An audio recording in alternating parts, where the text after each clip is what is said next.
The Lobos' Kenny Thomas. Kenny Thomas.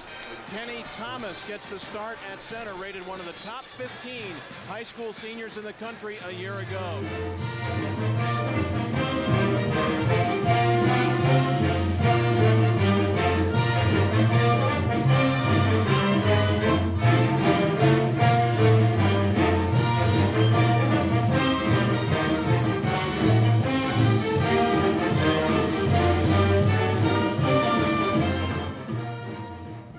My name's Kenny Thomas.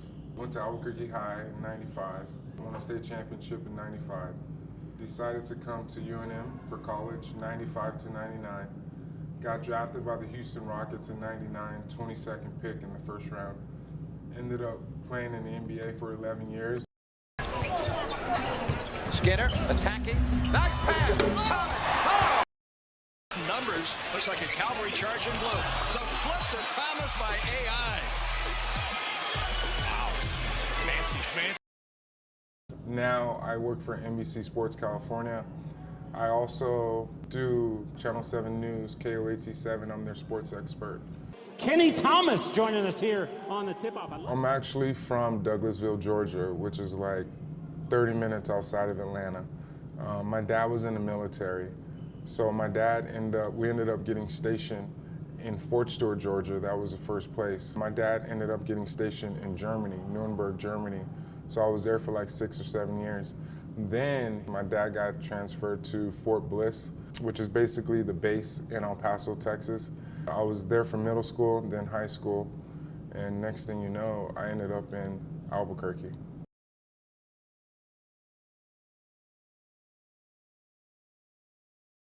I think I'm second leading scorer behind Charles Smith, who was my roommate for a couple of years, and I only lost 3 games in the pit in 4 years. I think I was like 70-something and 3, and unfortunately, we all can't stay on this earth forever, but because of what I did, I'm always gonna be remembered or always have that opportunity that people will see my face because of all the hard work that I put in.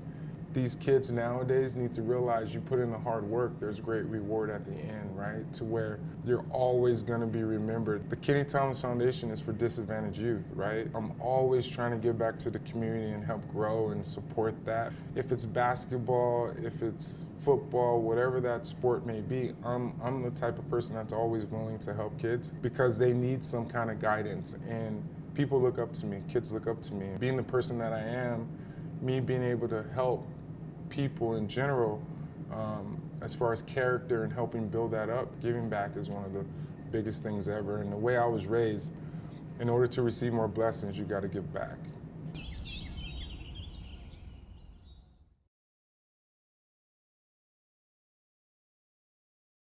I went to Albuquerque High and I was able to play in the state championship game in the pit, and people were saying 18,000 people for high school game. I was like, are you kidding me? High school? So that kind of got me into like, whoa, if I was to stay here, 18,000 people every game in the pit. So that was kind of like, it was my decision to come to UNM because it just felt right coming to UNM. My first game, yes, of course I was nervous, but people don't know this story about me. I had to sue the NCAA to actually play as a freshman. It said Thomas would be ineligible this year because he was half a credit short of the required core courses in high school. However, a state judge issued a preliminary injunction against the NCAA, which allowed Thomas to play this season for the New Mexico Lobos.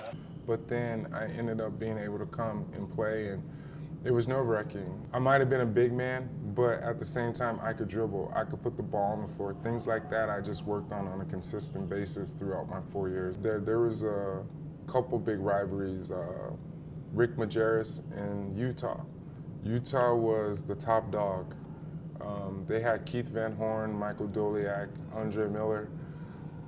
That squad over like I would say about 3 years, they were always dominant. They were that team that was really ranked in the top 25 or probably a little higher than us, and being able to beat them in the pit, and I never won in Utah, but being able to beat them in the pit a couple of times, That was, it was very amazing. I think a lot of people doubted us as far as beating them when we did. And I think that was a huge rivalry outside of New Mexico State, the Aggies. That was probably the biggest rivalry ever because it's state, right? And I didn't lose a state in 4 years. We got Arizona to come in here and play us, right? It was unbelievable. You had guys like Mike Bibby, who I actually played with in Sacramento, with the Kings for a couple years, and you had Miles Simon, you had my buddy AJ Bramlett. He played at La Cueva, I played at Albuquerque High. We used to battle, but at the same time we played on the same AAU team in the summer. So we kind of knew each other. But being able to play Arizona in this environment, it was huge for the community and the fact that we were able to win that game. At the same time, we had to go to Arizona, I think the following year, and they blew us out by like 30, right? All 4 years of my career at UNM, we were ranked in the top 25. So that right there allowed us to be on TV a lot. ESPN, ABC. I went to the NCAA tournament all 4 years when I was here, 95 to 99. Playing in the NCAA tournament is one of those things to where you want to try and go as far as you can, right? But in school history, we've never made it past Sweet 16, and I think to this day. When you get into the NCAA tournament, you could, nothing's guaranteed, right? It's one of those things to where you have to kind of do some scouting on the team, but it's really hard to know because you haven't played against that team before, right? You have to knock down shots and you have to play your best game in order to advance. We just got to the point to where we were just trying to win each game. It was like play-by-play type thing because you never know what's going to happen. Final 15 seconds, tied at 59. Mexico probably goes around 5 seconds or so towards the basket. Long with 8, makes his move. Long, short jumper, got it! Down to 3 seconds, 2 seconds. Grower will throw it up. It was blocked. Walker got a piece. And New Mexico has survived. Obviously, we would have wanted to keep advancing, but that wasn't the case. Lamont was a huge factor in my senior year, especially being the support factor that I needed. We lost the next game, unfortunately. I think we got blown out by UConn by like 30 in the next game.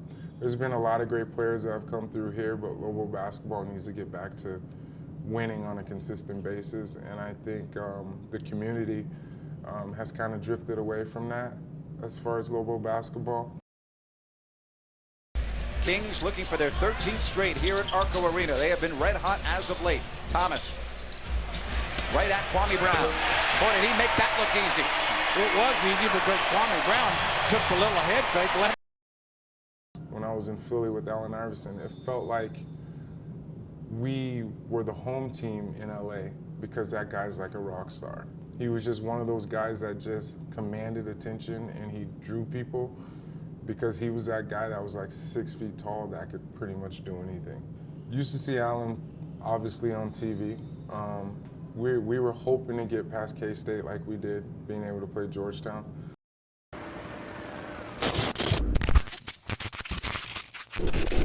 Great programs here in Richmond, Georgetown, and North Carolina trying to get to the Sweet 16. Texas Tech and New Mexico looking for respect are their respective hurdles. The last minute of the half. Only hits a big 2. Only out of truth or consequences, New Mexico. Of New Mexico leading Georgetown by 3. Now to New York and Pat O'Brien. We thought we had a shot at halftime because he wasn't scoring like he normally would. He came out in the second half and he took over. It was still kind of close, but it was one of those things to where once he got going, it was just, he's just that guy, right? With the first pick in the 1999 NBA draft. Only thing I could think about was like, wow, I'm actually about to go play in the NBA. Of course there was adrenaline through the roof. 1 through 21 happened and you're like waiting for your name to be called. And then eventually the 22nd pick, the Houston Rockets drafted me. 8 or 9 out of my 11 years in the NBA, I was always a starter. And I was able to be around a lot of guys that play in the NBA, big names, and it was like, whoa, it was like surreal. I got to play against Michael Jordan. I got to play against Shaq. I got to play against Tim Duncan, Kevin Garnett, and being able to play with Charles Barkley, Akeem Olajuwon, Steve Francis, who went to Maryland. Me and him got drafted in the first round. He was like the first or second pick with Elton Brand. It was just one of those things that didn't seem real. Since I've been gone, since '99, there has been a lot of different coaches that have come through here, so there hasn't been any consistency, right? You got Jalen House, which is Eddie House's son, who I played with on the Kings, and then you got Jamal Mashburn's son that plays here for the Lobos too as well. So you can kind of see that the culture's coming back because you have some big names playing in this market right now for the Lobos, and it's going to take some time.